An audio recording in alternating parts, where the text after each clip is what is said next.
Okay, great. So my first question, if you can share with us briefly how you came to be doing this work with the community of persons who are deaf and hard of hearing. If you can just give us a brief history of how you started working with the community and kind of your progression professionally over the years with persons who are deaf and hard of hearing. Sure. Well, this first started, I have always had, I have sensory processing disorder. But that wasn't identified until very late.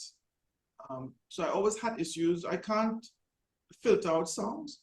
So if I'm in a room where more than one person is talking or there's multiple sound input, I struggle with telling the difference and focusing.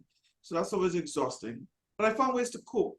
I always sat in front for some reason because that's the only time I could hear the teacher and filter out all the background noise. But eventually, I don't remember what year it was, but I lost my voice for 6 months. And the doctors, including Dr. Trinidad, who's one of the famous, what do you call it, ornithologists. Yes. Yeah, they gave up on me and said I would never be able to speak again. So eventually I decided, because I was having trouble at my job, I worked at Marvelous Senior Comprehensive as a librarian at the time. And of course, I began to experience the same prejudice that deaf people experience with communication issues. So people who were my friends, professionals, including some very popular people who should know better, began discriminating against me because of the struggles they had with communicating, because I couldn't speak at all. Everything I had to do was to write. So I eventually started learning sign language. And what was good at the time is that I took a course with an interpreter who was assigned to the Marabella Senior Comprehensive School, because it was the first time deaf children were being mainstreamed into the system. So we had the first cohort of deaf children that were being mainstreamed, Azim Callan, Mahida Edwards, and a couple of others. So eventually I asked Azim, I offered to teach him to read if he would teach me to sign, because the interpreter was teaching sign language in her course. And then, of course, the next year she died. And they sent another interpreter for them who had mental health problems. So they couldn't continue very long with her. So my principal came and asked me, since I was learning sign language, and I really had picked it up very quickly, if I would offer to sign for the students to prepare them for their exams. So Azim was doing math and technical drawing and English. Mahida was doing food and nutrition and home economics. So there I was, pulled out of the library and dropped into a role of an interpreter, with no training in interpreting, to work with these students. They did well. Azim passed his technical drawing.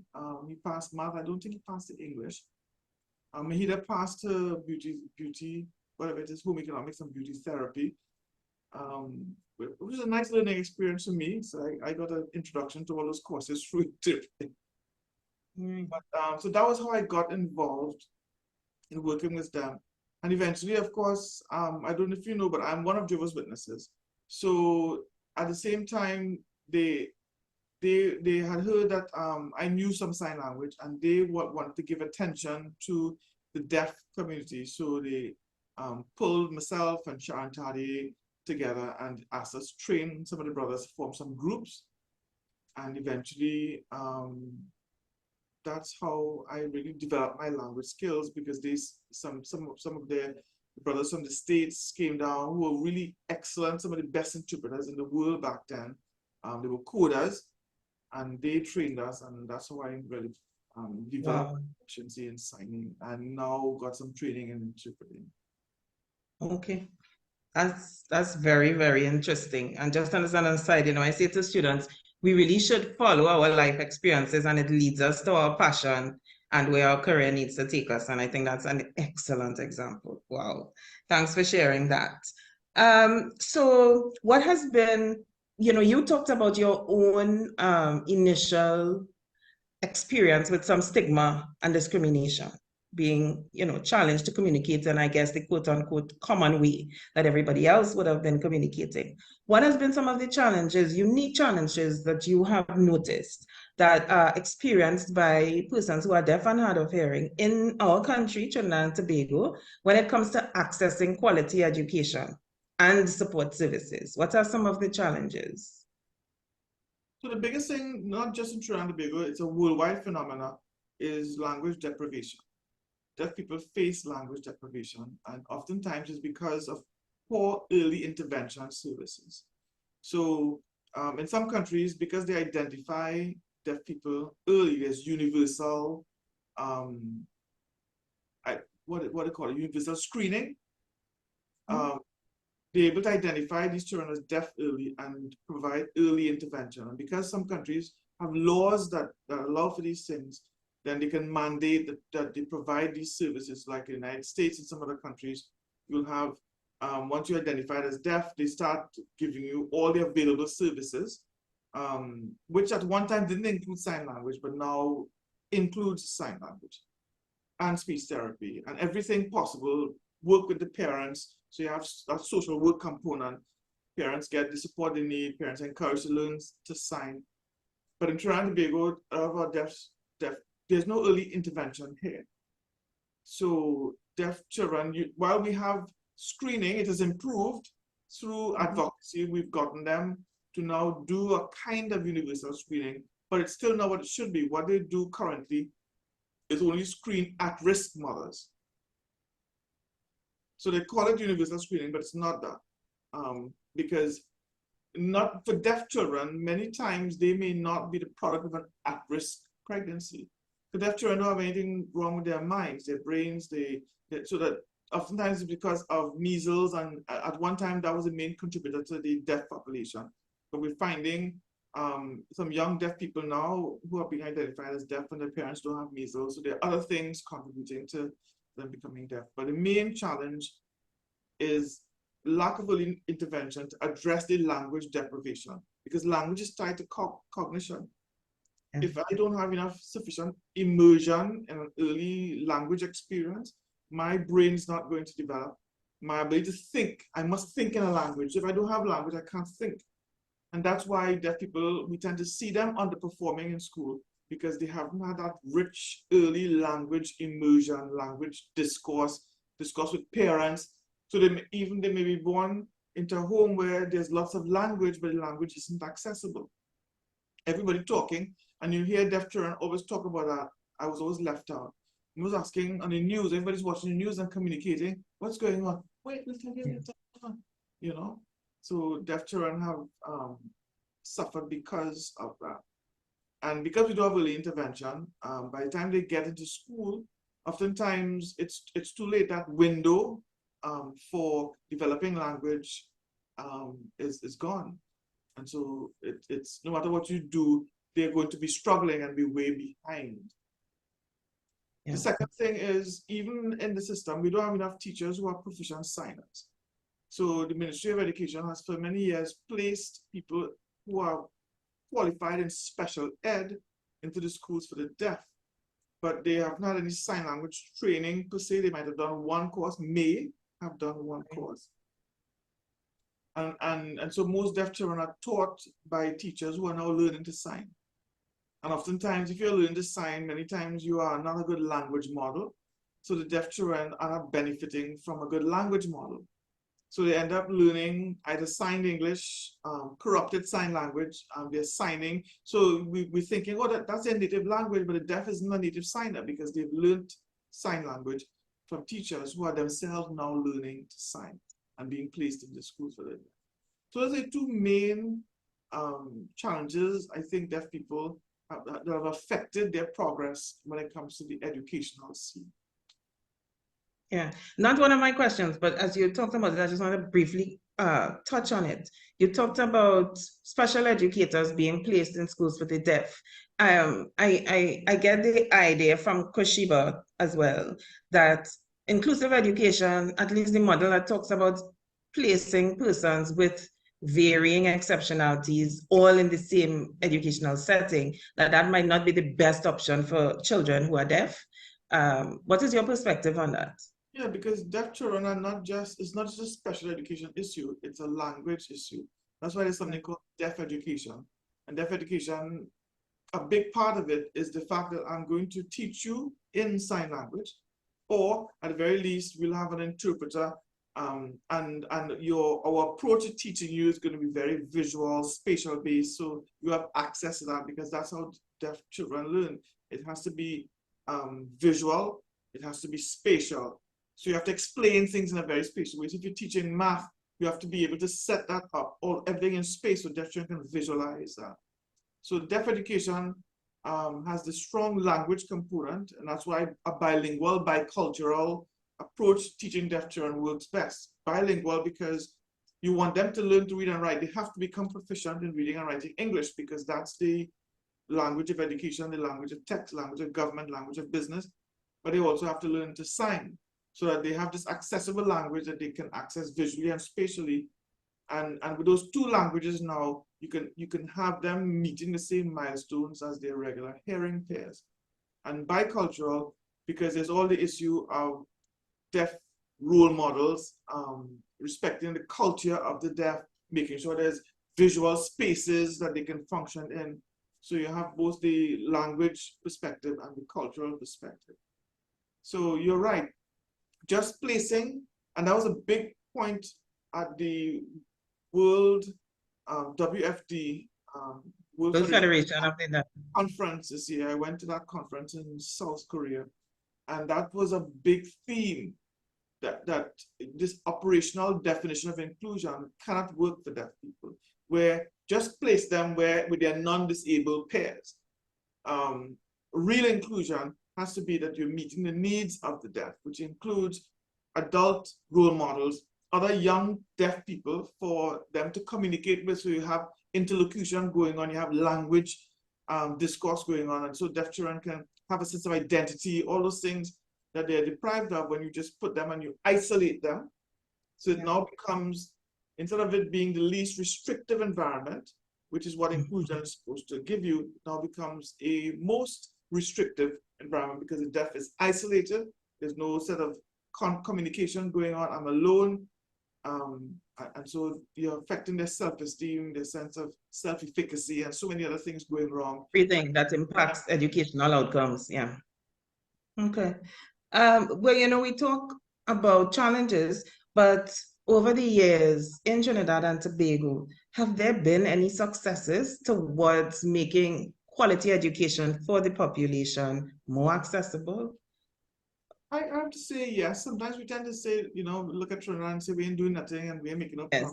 But that's not true. An honest appraisal would say the schools for the deaf, I think, have become more and more conscious of the needs of the deaf. They have sought out training. So I have spent a lot of time providing professional development to them. In 2018, we brought all the teachers from both schools together and the sign language interpreters, people from the Ministry of Education, their special educators who may be working with deaf students. And we provided them with some training. And then 2019, I think we also brought them back and focused on a bilingual curriculum, exposed them to what that would look like, model some of the lessons in a bilingual curriculum. And we also focus on some aspects of deaf advocacy. I think deaf advocacy was the 2018 professional development. So the teachers, so things have improved. And I see, I've been going back to the schools every semester. I go to the school, at least the one in Cascade, and work with the parents, do some professional development there. And I know that there are some teachers who are trying to implement some of those things. Some not. Some figure, maybe I'm going to retire, I have time with that. But there are some who are making an effort. And I think that they've seen some results. They've seen some differences in accomplishments for the deaf children. Some of the new teachers, I actually taught them when they were in UTT. Some have actually taught, but some be UTT. And then some have had interactions with me. So people are very conscious now of what needs to be done. So I see some of the younger teachers making a difference. Right. So I think we've had interpreting that is now more accessible, even though it's not the ideal situation because the ministry provides sign language interpreters. They call them interpreter assistants, which they're really doing the work of interpreters. They're poorly paid, and it's really a lot being expected of them, almost the work of a deaf educator, an itinerant deaf educator. And I think that is kind of unfair.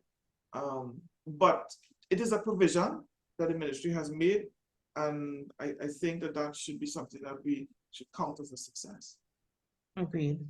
All right, thanks for that. What recommendations would you then offer to educators, education policy makers, when it comes to your experience over the years, your international exposure towards improving our access and quality delivery of education to our students who are deaf?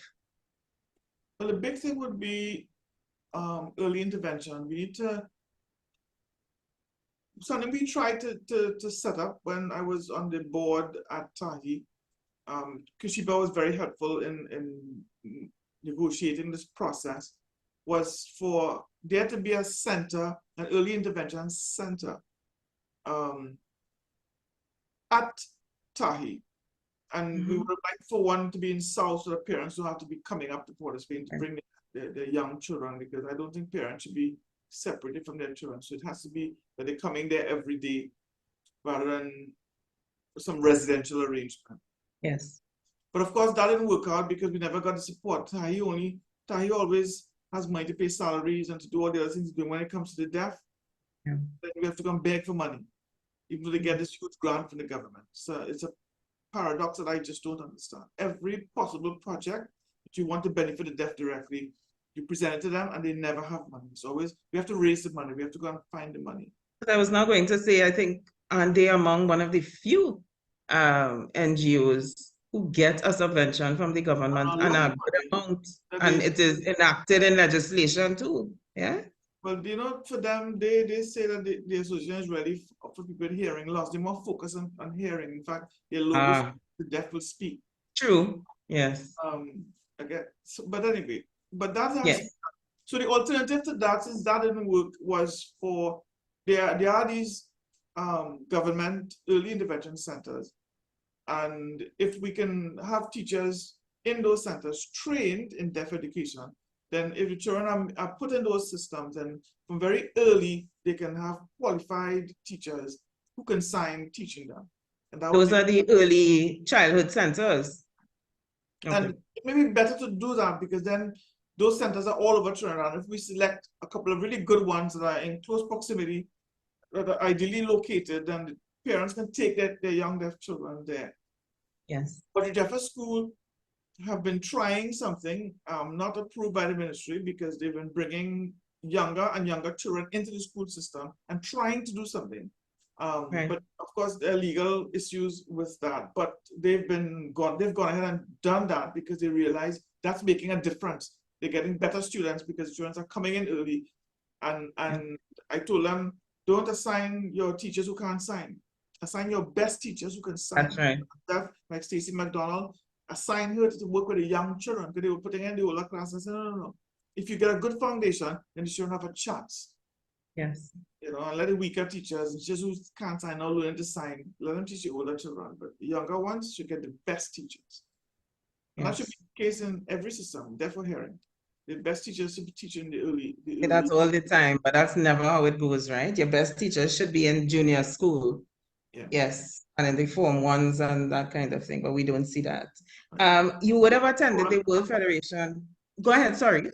Yes, so I think also addressing the matter of interpreters is important. They need to ensure the interpreters get the right kind of training and that they're properly paid for the work that they do. That is really important, because I think it could be an assault on your work ethics to know that you're doing all of this work and you're not being paid for it. I think the ministry should have conscience and do something about it. What they're doing is not legal, because in other countries, interpreters are well paid for the work that they do. It is specialist work, eh? Yes. And what they ask of interpreters here, you can't ask interpreters in the States. They just interpret. Here, they're asking them to act, the teaching and interpreting, because they're asking to work with the students, and when teachers, when they get something, the teachers giving the interpreters work to go over with the students. That's what a deaf educator would do. Yeah, you know, when I was at the University of Tennessee, I taught in the master's program, and we had deaf educators. And when they go in the practicum, that's what the students are doing. They're going as to teach deaf children. The interpreters here are the ones being asked to teach deaf. because the hearing teachers can't communicate with them. You Yeah. know, they're really just teaching the hearing children in the classes. Mm-hmm. Yeah. You would have gone to the conference, the World Federation for the Deaf conference in South Korea, yeah? Yeah. This year. What are some of the takeaways that you think can be transferred into our context and make some impact as you have returned with that exposure and knowledge? A big thing that came out of the conference with me was the need for deaf-led associations that will really move Trinidad and Tobago forward in meeting the needs of the deaf. Because that's what they said have worked in all the other countries where they've had their sign language legally recognized as a national sign language. So deaf-led or associations. Currently, what we have in Trinidad is a hearing-led association. We at one time got deaf people to be president, vice president, and quickly hearing people wanted them out. But that can't work. They need to have the deaf-led because the World Federation for Deaf will support them and help them, for example, get Trinidad and Tobago Sign Language legally recognized. We've had language policies written by Professor Ian Robertson, and he recommended that the national language of Trinidad and Tobago should be Trinidad English Creole, Trinidad Standard English, Trinidad and Tobago Sign Language, and Spanish. Okay. You know, but of course, the government did nothing with that language policy. That is the last language policy that was commissioned to be written. Up to now, every time you ask the ministry about it, they tell you, hush, hush, don't. Well, I've never even heard of it, so. I raised it when they started the consultations that they were doing, maybe just before COVID, that they just 2019. Yeah, I raised it with them, and of course they weren't too pleased about that because they have done nothing with that language policy. So so that was a big thing. Another thing was the bilingual bicultural curriculum. Countries where they've made the most advancement in deaf education with the deaf are those where they've adopted a bilingual bicultural approach to teaching the deaf. So that is another major thing that needs to be done, and that was emphasized at the curriculum, at the conference. I think those are the two main things in education that I took away from there. There were other issues like, accepting artificial intelligence, making strides, because, deaf people have always had a concern about using avatars, but the reality is government can't put interpreters in every classroom. And we have to be willing to accept that while it will never be perfect, we have to use technology to bring interpreting and access to information to the deaf in these classrooms when we can't get a deaf teacher or a deaf interpreter in every classroom. Right. Yeah. Well, Dr. Skerrit, thank you so much for your time, but particularly for the insight that you have provided to us. And really want to thank you for the work that you continue to do in the community.